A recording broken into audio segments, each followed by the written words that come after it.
Hello and welcome back. In this lesson I'm going to show you how I painted this gingerbread man in watercolor. This is a fun watercolor painting that I'll show you how to paint yourself, but it will also show you an interesting example of how watercolor paints can be layered to achieve a desired end result. Layering paints, of course, is a technique also known as glazing, but it's not always obvious how to build up your layers when painting with watercolors. So in this easy to follow painting, you will get to see how each layer of paint and the choice of colours for each new wash influences the appearance of the finished painting. To get started, copy the outline of the gingerbread man onto a sheet of watercolour paper. You can copy the design I did for this painting, or if you prefer, you can download my outline sketch from my Patreon, where you'll also find a bunch of bonus material. I'll leave a link in the description below. I fixed the paper onto a flat board. Then I used masking fluid to cover the small details on the gingerbread man, like the icing and his buttons. Doing this will free up my brushstrokes, so I don't have to worry about painting around any fiddly shapes. Next, mix up a big puddle of an orange-brown colour and start painting the whole of the shape. Notice that I'm leaving some additional small white highlights here and there in the places where the form catches the light. Also, as I progress from left to right, I'm slightly darkening the paint mixture. I'll let you watch while I finish filling in the gingerbread man shape.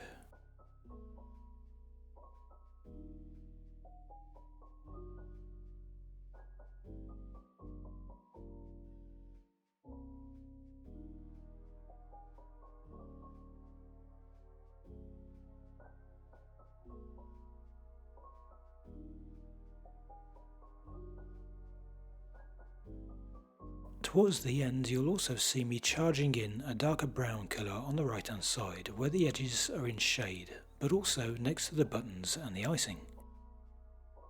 These details protrude from the surface of the gingerbread man, so by suggesting shadows I can start to give them a more three-dimensional form. Also notice that near the end of this first layer, the bottom half of the wash has already started to dry. This results in a watery mark called a backrun when I come back to finish painting the shape. To avoid this, I could have completed the whole of the shape more quickly while the paint was still moist. But for this subject I don't mind, because the watermarks add some texture to the surface of the gingerbread man. I let this layer dry completely before moving on. Notice how the paint dries much lighter compared to when the paint was wet. It's much paler, but also has a slightly red undertone. This first layer is sometimes referred to as the underpainting, and it sets the foundation for the following colours. So to intensify the final appearance and make the final colour a more vivid orange-brown, I'm adding a layer of warm yellow.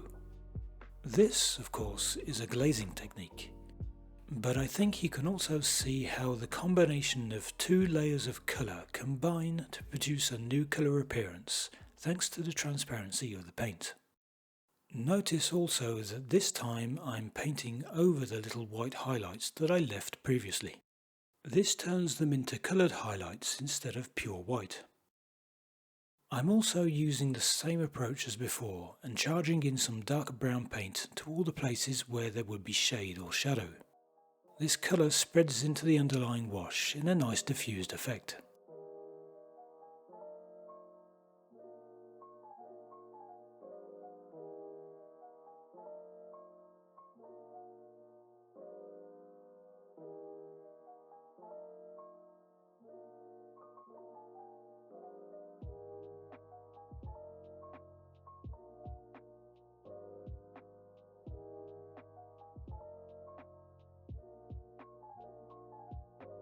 When this layer of paint was dry, I then removed the masking fluid so that I could begin to paint the details. Starting with the icing, I used a very diluted mix of blue to add shadows on the forms of the eyes, mouth and the fancy details on the arms and legs. I also switched to a small round brush for painting these detailed shapes.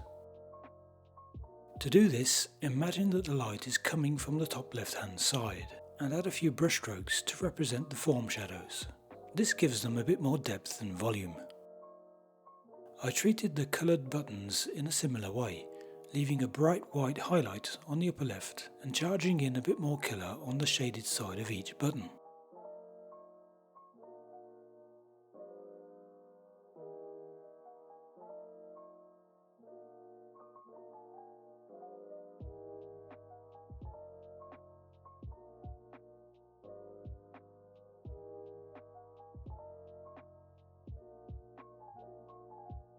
When the buttons were dry, I added another glaze of paint to enhance the shadows and give a better sense of depth. After adding the details, I'm going to add some cast shadows to reinforce the three-dimensional impression of the gingerbread man. To do this, I'm using a medium strength mixture of blue, in this case French ultramarine. This is another example of the way different layers of paint colours interact to produce a different final appearance. Blue is the complement of red, in other words, these colours are on opposite sides of the colour wheel. Complementary colours, when mixed, lose their intensity and chroma. It's said that they cancel each other out or become neutral. Because the gingerbread man is essentially a slightly neutral orange-red colour, blue is the perfect choice for creating shadows. The blue paint takes on a neutral grey appearance when glazed over the orange-red colour underneath. I carry on applying a few shadows, following the same idea that the light is shining from above and to the left. This final touch makes the details pop out even more and enhances the three-dimensional effect.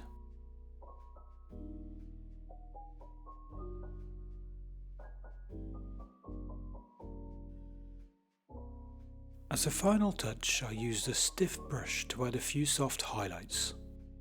To do this, I dampened, then blotted the brush so that it wasn't too wet, then brushed the surface where I wanted to lighten the colour.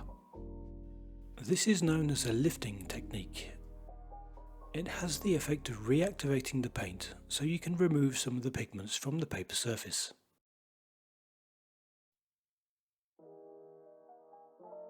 And here's the finished painting. I hope you have fun trying this watercolour gingerbread man for yourself and enjoyed seeing how layers of watercolour can be gradually built up to the final appearance. If you give this a go, let me know what you think in the comments below. The full-length video for this painting can be found on my Patreon. And if you'd like to follow along with another one of my paintings, you might want to watch this video next.